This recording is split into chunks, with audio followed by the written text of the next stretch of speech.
ouvindo bem? Legal. Bom, é um prazer estar aqui com vocês, Campus Party São Paulo. É o meu segundo Campus Party, o primeiro em São Paulo, já fui para o Recife. Meu nome é Maurício Montanha, eu sou da área de publicidade há 10 anos, sou especialista em marketing digital, ações diferenciadas. Eu já tive passagem por grandes agências do mercado, como Publicidade Arshot, com o mercado imobiliário, fiz grandes lançamentos, mudanças aí do mercado imobiliário. A Media Factory foi a primeira agência, uma das primeiras agências a fazerem mídia de performance na internet aqui no Brasil. A África Propaganda, onde eu comecei a mexer com grandes marcas, eu atendi a Vivo, Budweiser, alguns cases bem interessantes. Depois disso eu fui para a DPZ, continuei atendendo o Vivo, passei a atender outros clientes como Redcar, Girafas, Vivo também.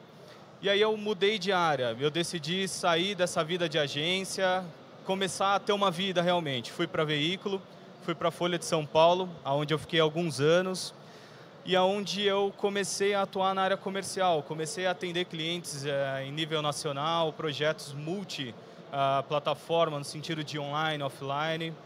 E atualmente eu sou o Head Latam e Estados Unidos da Elite2Ed. A Elite2Ed é uma trading desk, uma empresa que cuida de processos multiplataforma, mídia display, desktop, também Wi-Fi.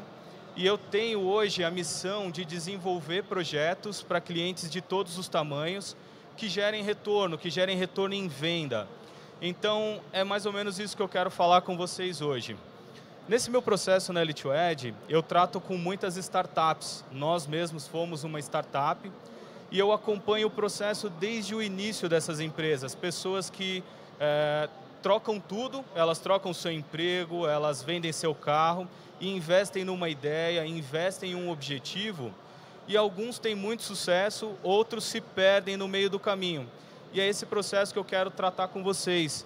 É o processo de como montar uma startup. Quem que eu devo procurar? Eu devo procurar uma aceleradora, uma incubadora? É seguro? É seguro eu pegar e mostrar a minha ideia para um empresário? Esse cara não vai me roubar? Como que vai fazer? Então a gente vai fazer o passo a passo que grandes empresas do mercado já fizeram, como o Google, a Apple, a Microsoft. A gente vai começar falando de empreendedorismo. O que é empreendedorismo? O que é empreender? Empreender é você identificar oportunidades e fazer com que essas oportunidades se tornem um negócio lucrativo. O brasileiro sabe fazer isso como ninguém. O período que a gente vem passando é um período que, por incrível que pareça, estão sendo lançadas muitas novas empresas no mercado. Segundo dados aqui do governo federal, a cada ano surgem 600 mil novas empresas no Brasil. 600 mil novas empresas abrem. Claro, elas abrem, não conseguem viver muito, elas fecham, mas 600 mil novas empresas. E o Brasil tem em torno de 1,5 milhão de microempreendedores individuais ativos. O que são esses microempreendedores individuais? É aquele cara que começa a vender cosméticos, aquele cara que ele perde o emprego, ele compra uma máquina, vai estampar camiseta, vai fazer fralda, ele se vira. E o Brasil tem muito disso, 1,5 milhão de pessoas por ano. E aí, o brasileiro tem isso porque o brasileiro é um povo sonhador. E sonhar é o primeiro passo do empreendedorismo. Então a gente vai partir disso para criar a nossa nova startup. Para a gente poder criar uma startup, a gente tem que primeiro entender o que é uma startup. Nem toda nova empresa é uma startup, mas toda startup é uma nova empresa. Isso é importante de vocês saberem. Por quê? Startups são empresas jovens que procuram inovação em qualquer ramo ou atividade.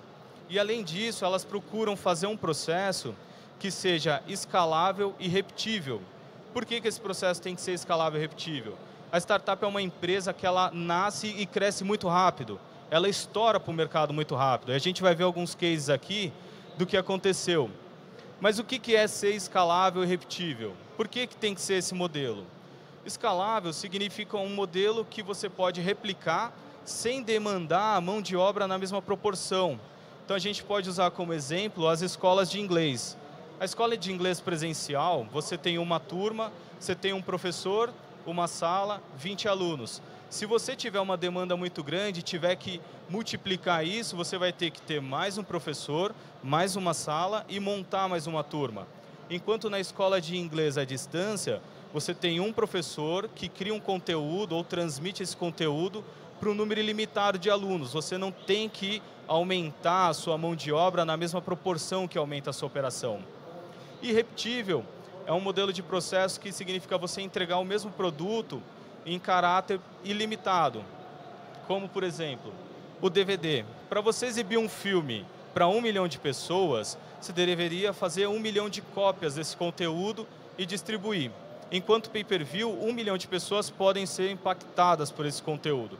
Então, a startup é isso, você conseguir crescer rápido, sem aumentar a sua mão de obra, sem aumentar o seu custo. É por isso que as startups são tão procuradas por empresários. E aí, como que começam? Como que começa? Como começou o Google? Como começaram esses caras? Eles começam de um grande insight, uma grande ideia, coragem, determinação, resiliência. Por quê? No começo, muitas pessoas, principalmente empresários, vão chegar para vocês e falar: sua ideia não vai adiante. E aí você fala: poxa, eu não vou nem levar adiante. 6 meses depois ele está com a sua ideia no mercado faturando 1 milhão. Isso acontece muito. E as grandes ideias, as grandes startups, elas surgem de uma mudança, uma aplicação de tecnologia, alguma coisa trivial. Então, como é que não pensei nisso antes? E o que é isso? Isso daí é a visão empreendedora. É a visão empreendedora de você pegar algo cotidiano, algo trivial, que você convive, você tem ali todos os dias e aplicar uma tecnologia. O Airbnb fez isso. O Airbnb, ele nada mais fez do que alugar imóveis para pessoas que queriam alugar. As imobiliárias existem há muitos anos, só que eles pegaram imóveis de pessoas que não queriam um contrato, queriam alugar por um período, uma temporada, e cruzaram isso daí num aplicativo. Outro exemplo foram os aplicativos de táxi. A gente pode chegar lá fora, acenar, um táxi vai parar para a gente. Só que criaram os aplicativos onde eu não preciso pegar chuva, correr o risco em nenhum lugar. Eu chamo, eu sei o tempo que ele demora para chegar até mim, o tempo que eu vou levar na minha corrida, eu posso pagar pelo cartão de crédito, não tenho mais o problema do taxista virar e falar: não tenho troco. Então, é uma tecnologia aplicada em algo trivial. Isso daí é uma startup, isso é uma empresa nascendo. Só que a gente também tem que ficar atento que nada é permanente. Essas empresas que existem hoje, elas podem acabar a qualquer momento. A gente está vendo o exemplo do Uber, que ele cresceu, ele virou imenso, e aí agora, por causa de algumas leis que vêm mudando, algumas coisas que estão sendo alteradas, os aplicativos de táxi, 99 Táxis, Easy Táxi, eles já estão recuperando esse espaço e o Uber está perdendo cada vez mais clientes. Por quê? Porque quem não muda, dança. E a gente vai ver um case aqui, bem interessante, que é um case da Kodak. Em 98, a Kodak era líder, eles tinham 170 mil funcionários e eles detinham de 85% do mercado de papel fotográfico do mundo. 85% era só da Kodak. Em 3 anos, a empresa faliu e desapareceu. 3 anos depois deles serem líderes com 85% do mercado. Por quê? As câmeras digitais começaram a surgir e eles acharam que isso daí ia demorar. A tecnologia vai demorar para chegar, vai demorar para alguém inventar uma coisa nova. Isso daí é maluquice. E em 3 anos eles morreram. A gente tem que ter em mente que a tecnologia, ela ocupa espaços que não são espaços físicos, mas são empregos. A gente vai ver aqui alguns exemplos. O Uber, ele é a maior rede de táxis do mundo e eles não têm um carro. O Uber não tem um carro próprio sequer em nenhum lugar do mundo. E eles são uma das maiores frotas, um dos maiores aplicativos do mundo. O Airbnb é o maior grupo hoteleiro do planeta e não tem uma propriedade. O que esses caras fizeram? O Uber quase acabou com os taxistas. O Airbnb, ele não vai acabar, mas ele prejudica muitas empresas do ramo imobiliário. E a gente tem um exemplo aqui. O ano passado, a IBM, com a tecnologia Watson, lançou um sistema para o mercado jurídico que ele dá um aconselhamento jurídico para pessoas. Ou seja, em segundos ele pega o seu processo, ele faz uma análise e cruza com a legislação vigente. e ele já te dá um parecer se a sua causa ganha ou não. Com isso, nos Estados Unidos, os advogados já estão começando a perder o emprego, porque a tecnologia, o que ele leva semanas para ler a legislação, para analisar o caso, o sistema leva alguns segundos só. E a gente tem algumas ideias nesse formato que são bem interessantes. Esse menino, o Taylor, ele tem 14 anos, ele é conhecido como o mais jovem CEO dos Estados Unidos. Ele teve um projeto do colégio onde ele tinha que criar alguma coisa nova. E ele teve a brilhante ideia de criar uma máquina de produtos farmacêuticos. Uma máquina igual a essa máquina de refrigerantes que a gente tem aqui, só que com mertiolate, com band-aid. Fala, poxa, negócio inútil. Mas aí ele fez um vídeo com um parque, estilo Play Center atrás dele, e ele fez um vídeo institucional falando: imaginem vocês se machucarem aqui, o tempo que vocês vão perder até cruzar o parque, chegar na enfermaria, pegar uma fila, talvez não tenha o remédio. O que a gente faz? A gente cria esse produto. O ano passado, esse menino recusou uma proposta de 30 milhões de dólares com essa ideia. Ele pegou uma máquina de refrigerantes, ele pegou uma ideia, uma coisa que acontecia, e ele é o mais jovem CEO dos Estados Unidos, com 14 anos. Aqui no Brasil a gente também tem alguns casos. Esse aqui é o Trocafone. O Guilherme Freire, um desses dois caras, é um argentino que estava no Brasil e ele foi assaltado. Levaram o celular dele. Ele não tinha dinheiro, então ele foi e comprou um celular usado. Esse celular começou a dar problema e aí ele não tinha garantia, ele não conseguiu trocar esse aparelho. E ele pensou, por que eu não crio, por que não existe algo que dê uma segurança para você comprar alguma coisa usada? Ele criou um dos primeiros e-commerces do Brasil, um e-commerce de produtos usados. Ele pega o produto, ele dá uma garantia e vende. O ano passado, esse cara faturou 40 milhões de reais. Recebeu um aporte de um grupo americano e estima esse ano faturar na casa dos 80 milhões de reais. Então, a gente pode ver que assim, existem muitos outros cases aqui no Brasil de ideias muito simples que a gente pega, aplica no trivial e muda o Buscapé. O Buscapé é um comparador de preços. Antes, para você comprar um produto por um preço justo, você tinha que entrar em 10 sites, fazer a navegação. Quando você chegava no último site e ia voltar no primeiro que estava com o preço mais barato, o preço já mudou. Você demorou tanto. Eles colocaram tudo numa página só. São uma das empresas mais caras do Brasil. O EasyTaxi, com a tecnologia dos pedidos de táxi. O Quicanto nada mais é do que cruzar a localização, listando bares, restaurantes. E quem gera o conteúdo do Quicanto? Nós geramos esse conteúdo. Por quê? Porque eu vou num barzinho, eu vou na lanchonete, eu escrevo, esse lugar é legal, esse lugar merece 3 estrelas, o atendimento é legal, pede pro Zé que ele traz a cerveja mais gelada. A gente que faz o conteúdo. Conta Azul. Conta Azul foi considerada a startup mais promissora de 2016. Eles são um software financeiro para pequenas e médias agências, pequenas e médias empresas. O que eles fazem? Eles otimizam todo o processo de faturamento da empresa por um aplicativo, por um preço irrisório por mês. Coisa que antes a gente não tinha. Era possível? Era. Mas ninguém teve o que eu falei lá atrás. A resiliência, a coragem de pegar, criar e fazer, e partir para cima. A gente tem o iFood, que é outra coisa. Quem que não tem um papel de pizzaria em casa aqui? Todo mundo tem. E quem nunca perdeu esse papel? Acho que todo mundo já perdeu esse papel de pizzaria. Sempre quando está com fome, o que é pior. Então você tem o iFood, você pode pedir por lá, você pode chamar. Então a gente parte disso e vai... Como é que eu sei se a minha ideia é boa? Porque ideias eu tenho o tempo todo. Mas como que eu sei se essa ideia é boa? Eu tenho que ver o que a minha ideia, o que a minha empresa resolve. A minha empresa, para ela ser boa, ela tem que resolver um problema. Não só de uma pessoa, mas de várias. O menino resolveu o problema de tempo com a máquina dele. Por quê? Você perdia tempo, você cruzava o parque. O rapaz do Trocafone resolveu o problema da garantia, de você comprar credibilidade. O Buscapé resolveu o problema de você não ter que abrir vários sites. Qual problema a sua empresa soluciona? Qual problema a sua ideia soluciona? Isso daí tem um peso muito grande para vocês levarem para o mercado. E vocês têm que identificar se a sua ideia ela é uma criação ou ela é uma inovação. Porque a criação é você gerar, inventar alguma coisa.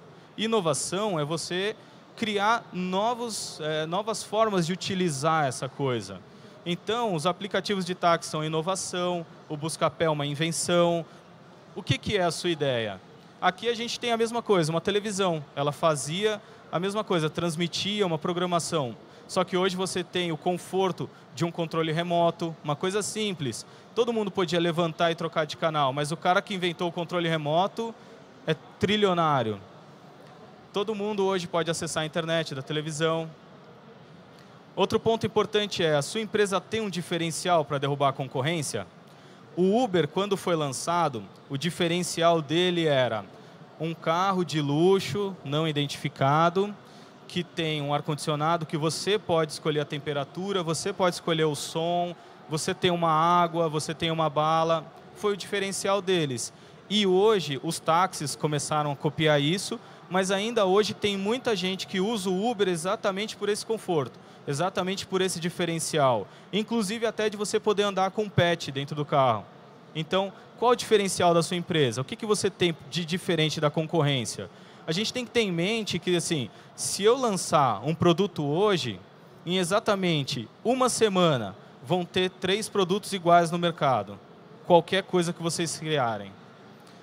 Outro ponto importante é, você iria aonde ninguém ainda foi? Aquilo que eu falei no começo é, você teria coragem de abandonar o seu emprego hoje e investir na sua empresa, na sua startup, na sua ideia? Você teria coragem de mudar de cidade porque o seu produto ele tem uma aderência melhor em outro lugar? Você teria essa coragem? Você faria o que ninguém ainda fez? Você teria coragem de chegar num público e exibir alguma coisa que você acha óbvia? O cara que inventou o controle remoto, imagina, olha, com isso daqui você pode trocar de canal. O cara olhando para ele, tá, mas aqui também. Você teria essa coragem de chegar e mostrar uma coisa que é óbvia, mas que ela pode ser revolucionária? É muito importante isso. Porque depois que a gente faz todos esses passos, a gente parte para o plano de negócios. Isso daqui é o que você leva para o empresário, você leva para o investidor. Você desenha um plano de negócios mapeando o mercado que você atua ou vai atuar, você faz uma projeção de faturamento. Não tenha medo de errar, porque o plano de negócios, o faturamento que vocês estimarem, ele não vai ser o faturamento que vocês vão ter. Eu conheço diversas empresas que falam, nesse primeiro ano eu vou faturar 1 milhão, e eles faturam 100 mil. Mas eles não fecham, eles continuam, porque no segundo ano eles faturam 3. O plano de negócio é importante. E é importante a gente ter um plano A, um plano B, um plano C. Por quê? Porque eu desenhei um produto, eu criei alguma coisa fantástica. Só que aí, um presidente de um país de ponta é um maluco e fecha a fronteira, meu negócio não entra mais. E agora, eu fecho? O meu presidente é um cara que não tem coragem de fazer nada e aí ele joga todo o peso para o mercado, todo o peso para o empresário. Também não consigo. Ou muda a legislação. Então você tem que ter um plano A, um plano B, um plano C. O plano de negócios ele tem que ser uma coisa completamente flexível. Você tem que ter facilidade para mudar ele a qualquer momento. Você muitas vezes vai apresentar um plano de negócios onde você pede 5 pessoas na equipe. O empresário fala, você tem 2 pessoas e o dinheiro do busão. Você tem que ir para o mercado com isso. E tem que conseguir fazer isso. Mas e agora? Eu desenho o plano de negócios, o que eu faço? É só isso? Não. Agora é a hora que a gente acha a aceleradora, a incubadora, a gente acha quem vai colocar o dinheiro no nosso negócio. Por quê? Os grandes players, o cara do Google, o cara da Apple, esses caras não nasceram ricos. Esses caras ficaram ricos porque alguém deu um aporte para eles, alguém investiu. E são as aceleradoras, as incubadoras que fazem isso. Tem esse papel de investir, de colocar dinheiro. O nosso papel é ter ideia, o nosso papel é criar. A gente está aqui no maior celeiro de invenções, de criações. E vocês podem ter certeza que vão ter milionários aqui circulando com vocês. Talvez não hoje, não amanhã, mas em breve. Então, o que é uma aceleradora e uma incubadora? A aceleradora, geralmente, é uma empresa privada, uma empresa que tem fins lucrativos. Ela é composta por um grupo de empresários que, quando pega o seu negócio, ele pega o seu plano de negócio e transforma no plano de negócio deles.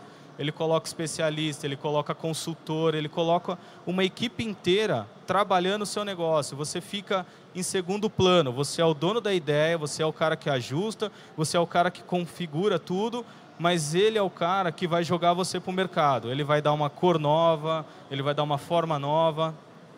A gente tem alguns exemplos aqui. A W7M, que eu faço grupo, parte do grupo, Oxigênio, Acelera, Vaira, são empresas de alta credibilidade, porque assim, no mercado existem muitas empresas, muitos empresários que vão chegar para vocês e falar: me passa a sua ideia, vamos lá, eu vou investir. O cara vai te dar 20 mil reais e a sua ideia vai valer milhões para ele, para você 20 mil reais. Então vocês têm que procurar, não só essas, são alguns exemplos para a gente ter um norte, mas procurar uma aceleradora que seja confiável, que tenha procedência, sempre com a ideia registrada. Nunca leva a ideia para um empresário sem registrar. Nunca. Por mais bom caráter que esse cara seja, nunca faça isso. E a incubadora, o que são as incubadoras? Incubadoras são geralmente empresas que não têm, corporações que não têm fins lucrativos e geralmente elas estão ligadas a órgãos públicos.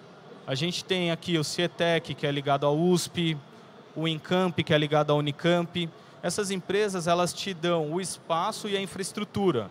O resto você faz. É mais ou menos isso daqui. Os caras te dão a internet, te dão espaço e você faz o que você quiser. Você baixa o seu arquivo, você cria o seu robozinho, põe ele para funcionar. Incubador é isso. Ele não te dá dinheiro, ele te dá espaço físico e infraestrutura. Legal, achei a incubadora.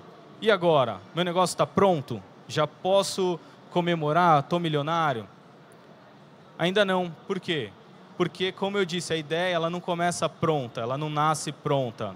Ela vai se transformando.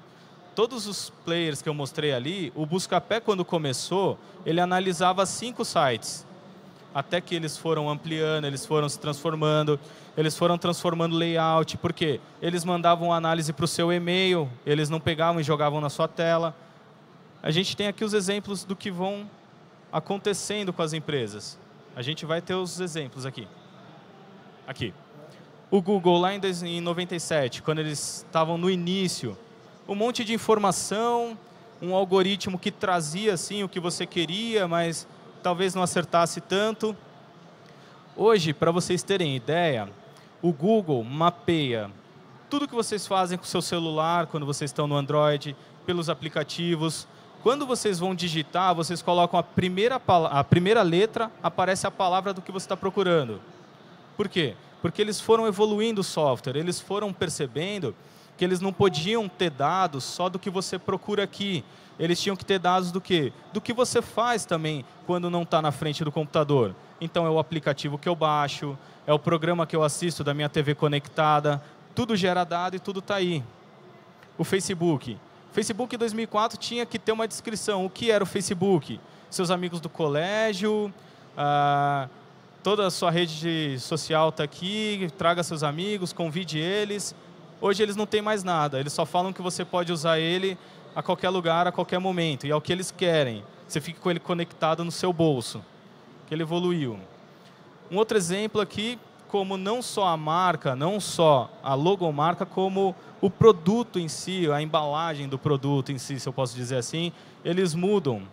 A Chevrolet aqui, quando começou, e como é hoje o logo que eles desenvolveram em 2011, imaginem vocês andar com um carro hoje com o logo de 1914, em ferro fundido, enferrujando.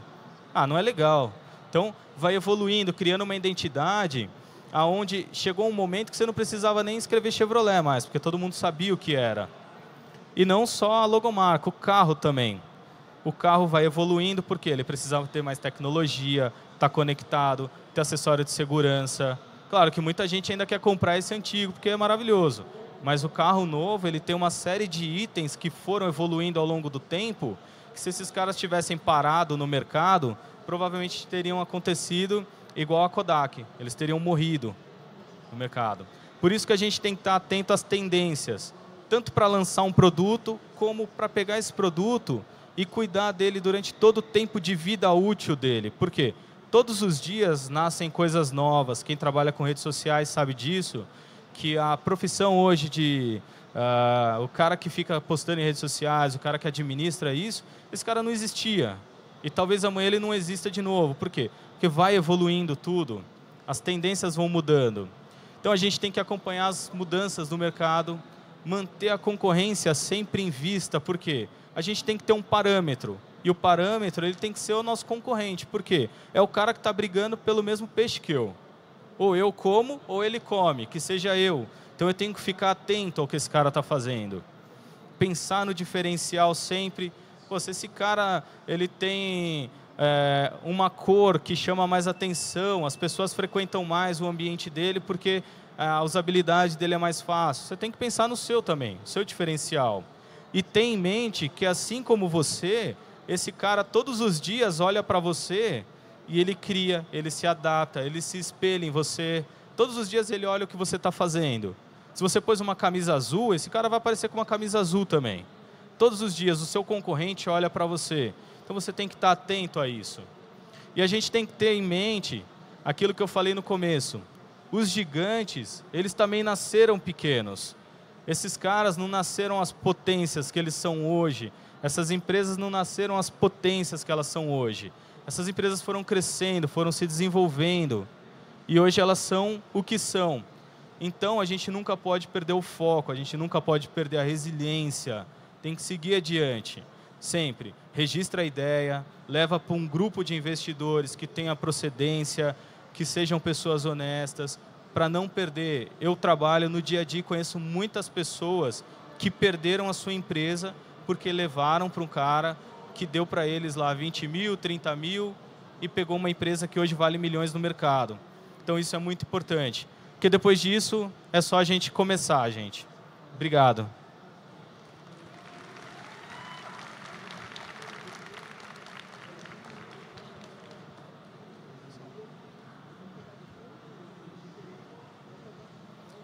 Agora eu vou abrir aqui para perguntas. Só a menina chegar. Abrir para perguntas para eles? Pode abrir para perguntas? Pode? Tá.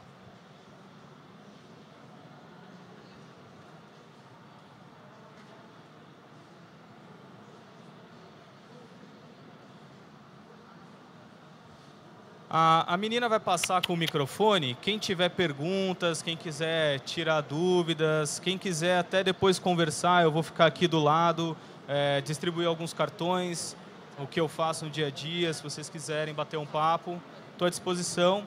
O microfone já está chegando, quem quiser fazer alguma pergunta, é só levantar a mão.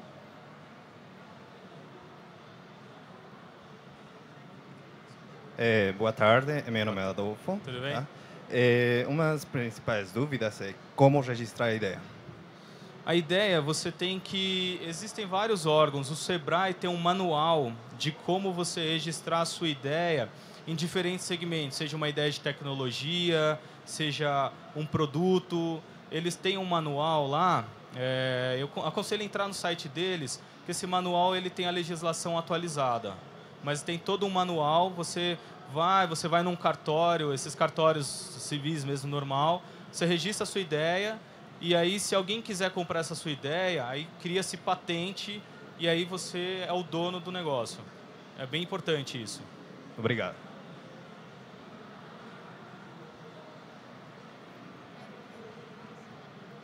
Opa, beleza? Beleza? Eu gostaria de saber sua opinião sobre as empresas, tanto as micro ou as grandes, usarem os jogos como marketing, na publicidade, né? Saber sua opinião sobre isso. Fantástico. Quando agência, eu atendia os Girafas e eu usava muitos jogos nas ações de mídia do Girafas. Eu colocava tanto o bonequinho sendo o símbolo ou como alguma pontuação disso. Eu acho que o jogo, ele cria um engajamento muito grande. Então, para vocês terem uma ideia, hoje, os caras, eles vendem em um preço muito alto bitcoins, que são a moeda virtual para jogos. E as empresas, cada vez mais, elas tomam posse dessa ideia e elas fornecem esses bitcoins como troca, você assistir um vídeo dela, você fazer alguma interação com ela.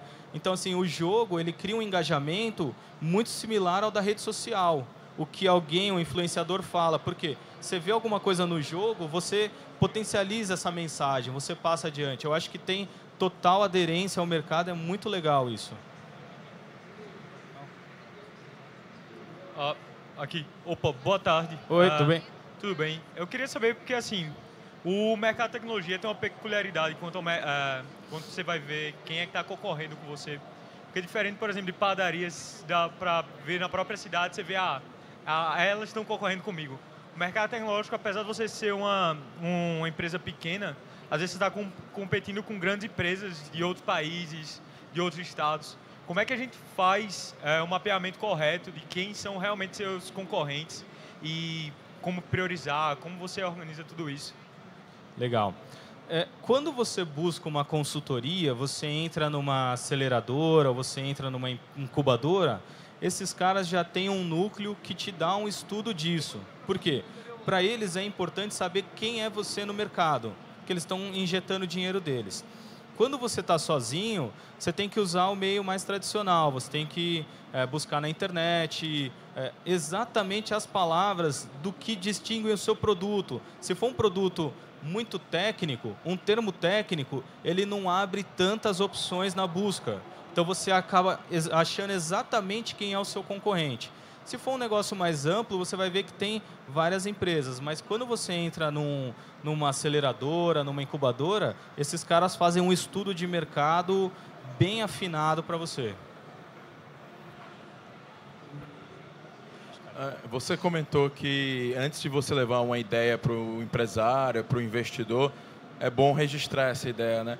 Como é que eu sei exatamente qual o momento que eu devo abrir, né, divulgar minha ideia para alguém? Ou se não é questão de momento, é questão de saber com quem você deve falar. É que eu vejo muito paranoia nesse meio, né? E eu estou meio que nesse momento, assim. Eu queria saber o que eu tenho que fazer, assim. É legal aquele ponto de como a gente sabe se a nossa ideia é boa, porque às vezes para a gente a ideia é sempre muito boa, mas talvez para o mercado ela seja uma coisa batida, que já está ultrapassada. Então é legal você achar um consultor, achar alguém que saiba identificar se essa sua ideia ela é uma ideia que vai ter muito valor. O consultor geralmente não é um cara que vai roubar sua ideia. O cara que vai roubar sua ideia é um empresário. Por quê? Hoje, a gente vê o mercado se transformando com startups crescendo dentro de grandes agências, grandes empresas. Então, se a sua ideia for boa, se alguém já te procurou interessado nela, registra, porque ela vale. Agora, se é uma ideia que você ainda está elaborando, trabalhando, é legal você achar um consultor, alguém, para identificar, porque às vezes a sua ideia ela precisa de uma vírgula a mais, precisa de um ajuste, para ela se tornar realmente grande, realmente boa. Então, tem esses pontos. Quando você vai para o empresário em si, o cara que vai te dar dinheiro, é ideal você sempre chegar com ela registrada. Por mais que você conheça a pessoa, para a gente manter a amizade, é sempre bom manter ela registrada.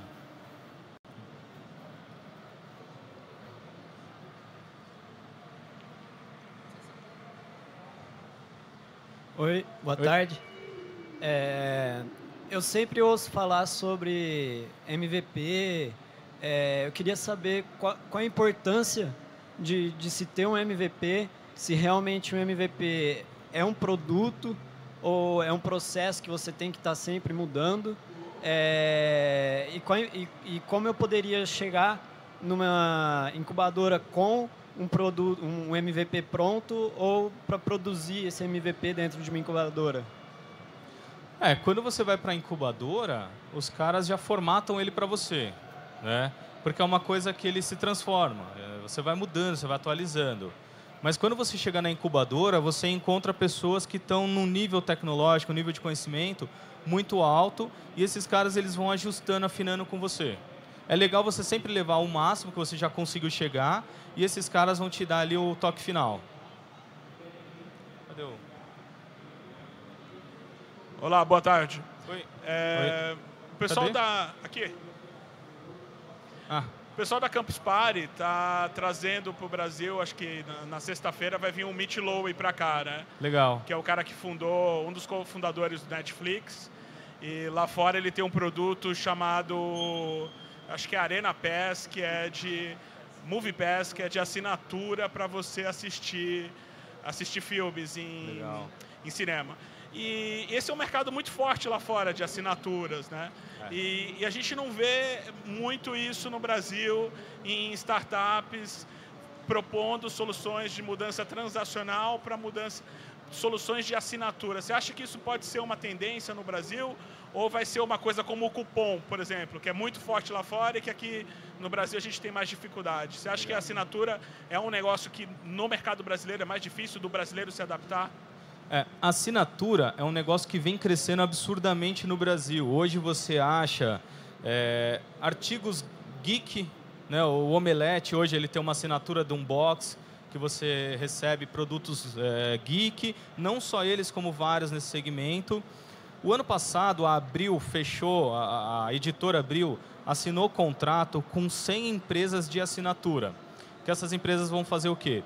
Uma empresa de esmaltes, coisas ali para beleza feminina, então a mulher assina, ela recebe, tem uma de lingerie, tem uma de chocolates, cervejas. Então, eles já se anteciparam essa tendência, porque quando o cara assina o seu produto, ele gosta do que ele recebe, geralmente ele gosta, e ele fica com você um período. Então, você garante ali aquele consumidor. Por isso que hoje, você falou do cara do Netflix, as TVs por assinatura aqui, os canais eles já estão se destacando da TV, da operadora, e vendendo um serviço próprio. A Fox já tem o Fox Mais Premium, o Esporte Interativo já tem uma assinatura solo, a NBA, existe um aplicativo lá da NBA, onde você paga e você tem acesso a todos os jogos ou só o jogo do seu time. Isso daí, esse ano, deve crescer muito aqui no Brasil em vários segmentos. Ontem eu estava ouvindo que o marketing do Botafogo fechou um pacote de assinaturas de ingresso. Então, o cara assina, ele tem direito a todos os jogos do Botafogo no seu estádio e ele recebe um kit que vai a camisa, um chaveiro num mês, no outro mês ele recebe uma caneca para fidelizar. Esse mercado, eu acho que ele é uma tendência que só vai crescer nos próximos anos.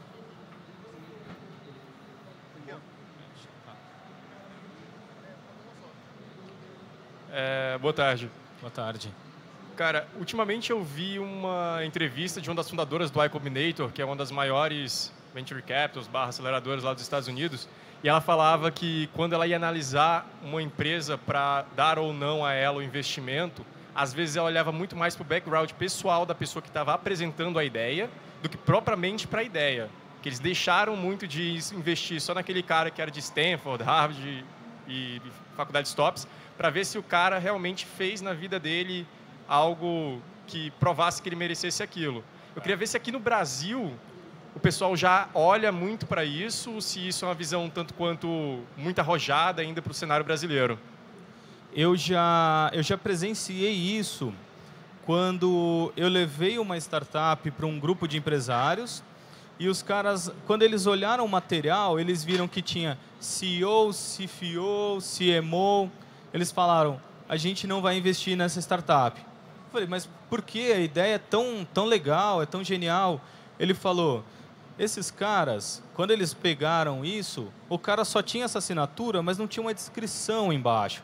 Eles falaram, as pessoas que fazem isso, elas criam um ego imenso e elas não têm um histórico de administração, um histórico de criação tecnológica. O cara teve uma ideia boa, mas você vai querer esse cara como diretor da sua empresa? Você vai querer esse cara como o presidente da corporação? Alguns empresários aqui no Brasil já olham isso. Eles olham até a descrição que o cara põe quando vai apresentar a ideia.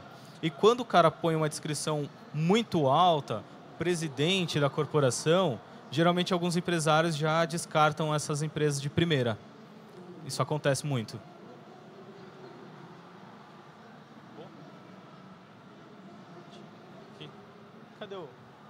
Cadê o rapaz do microfone?